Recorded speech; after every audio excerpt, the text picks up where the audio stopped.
E o verso 18 e 19 diz assim: na verdade, eu te digo, quando tu eras jovem, te cingias a ti mesmo e andavas por onde querias, mas quando envelheceres, estenderás as tuas mãos e outro te cingirá ou te vestirá e te levará para onde tu não queres.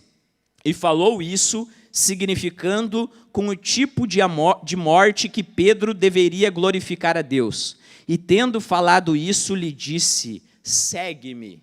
Jesus dá um enigma aqui para Pedro no verso 18, falando de que quando ele era jovem, ele fazia de um jeito, e quando ele fosse idoso, outra situação seria feita.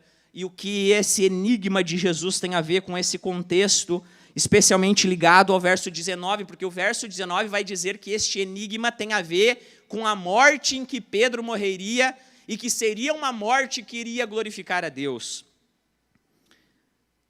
E quando Jesus está usando essas duas linguagens, de jovem e idoso, ele está dizendo, assim como o jovem, que na sua força, no seu vigor, na sua capacidade própria, ele pode fazer o que ele bem entende.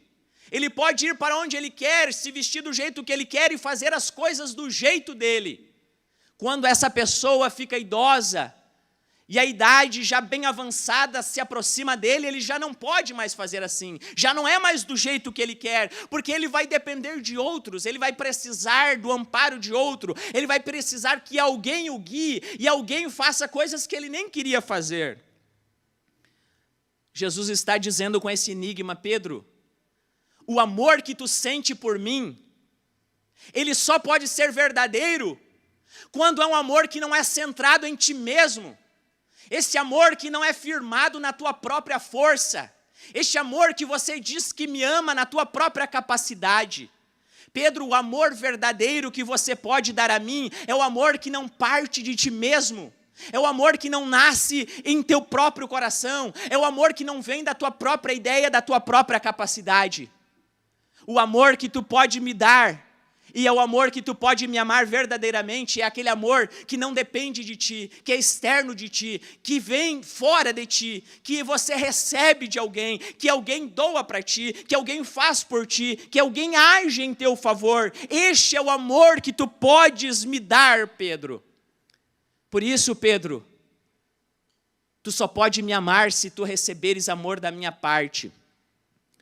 Só que eu te digo, Pedro, que tu vai receber este amor ao ponto de que vai chegar um dia na tua vida que tu vai me amar com este amor que eu vou te dar de uma tal maneira que verdadeiramente tu estarás disposto a morrer por mim. E exatamente a história depois vai contar que Pedro é martirizado e morre por causa do evangelho de Jesus Cristo, inclusive se achando indigno de estar morrendo pelo nome de Jesus, porque ele era apenas um pecador, e estar morrendo pelo santo nome de Jesus era algo indigno para ele.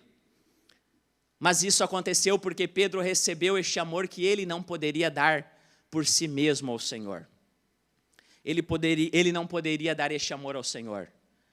Mas eu quero te chamar a atenção aqui da resposta que Jesus dá a Pedro quando ele pergunta para Pedro 3 vezes para Pedro se ele amava a Jesus. E para cada resposta de Jesus, Pedro confessa a sua miserabilidade, a sua incapacidade de amar Jesus de todo o coração, o que é confirmado por Jesus nesses versos que eu li. Mas o impactante dessas perguntas de Jesus é que para cada queda, para cada resbalada de Pedro, para cada negação de Pedro, havia uma multidão de misericórdia, havia uma multidão de graça disposta a restaurar Pedro. Para cada queda de Pedro, a resposta de Jesus vai na direção de alguém que está disposto a ter misericórdia dele. Alguém que está disposto a restaurar Pedro. Alguém que está disposto a reconciliar Pedro.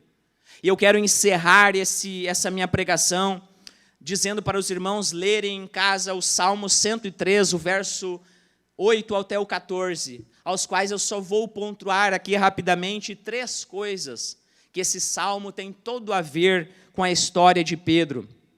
Porque esse salmo, capítulo 103, verso 8 e 14, vai nos lembrar, fazendo agora uma conexão com a Páscoa, que a Páscoa e a história de Pedro, a noite da negação em que Pedro negou a Jesus, e essa madrugada da reconciliação de Jesus e Pedro, é um lembrete para nós, que Deus não nos trata segundo os nossos pecados, nem nos recompensa de acordo com as nossas iniquidades.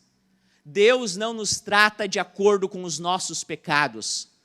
Aquele olhar de Jesus para Pedro naquela noite não era um olhar de reprovação, mas era um olhar de reconciliação, porque não era um olhar em que Deus está olhando, dizendo para Pedro, Pedro, eu estou de olho no pecado que tu estás cometendo, mas é um olhar, Pedro, eu sei que você está pecando, mas eu quero te reconciliar.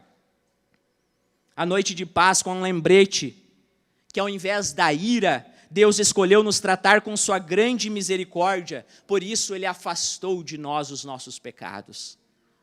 Naquela noite de restauração de Pedro, Jesus cria um cenário de reconciliação não para a condenação, mas para a restauração e para a perdão de Pedro. Porque Jesus escolhe não condenar-nos e não nos tratar com ira apesar dos nossos pecados, mas nos tratar com misericórdia. E por fim, baseado nesse salmo, a Páscoa é um lembrete de que somos pó. Então a sujeira faz parte da nossa existência e o Senhor sabe disso.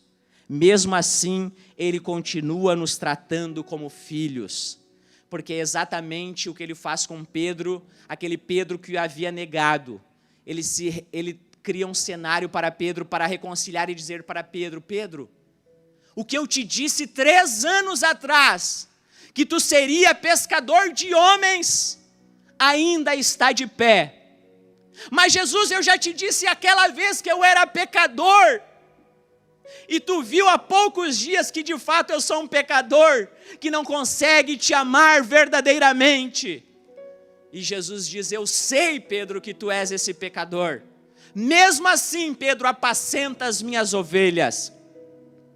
Eu estou te chamando não porque eu sei que você é capaz de me amar de todo o coração. Eu estou te chamando, Pedro, porque eu é que te amo, eu é que decidi não te tratar segundo os teus pecados, eu é que decidi afastar as tuas transgressões. Eu sei que tu é pó, eu sei da tua estrutura, e por ser pó, aonde você vai, ali está sujeira, aonde você toca, ali há sujeira. Eu sei disso. Mesmo assim, como diz o Salmo, como um pai se compadece dos seus filhos, o Senhor se compadece daqueles que o amam. Assim é o trato do Senhor para conosco. Assim Deus tratou Pedro, e assim Deus trata eu e você nessa noite. Amém? Vamos se pôr em pé?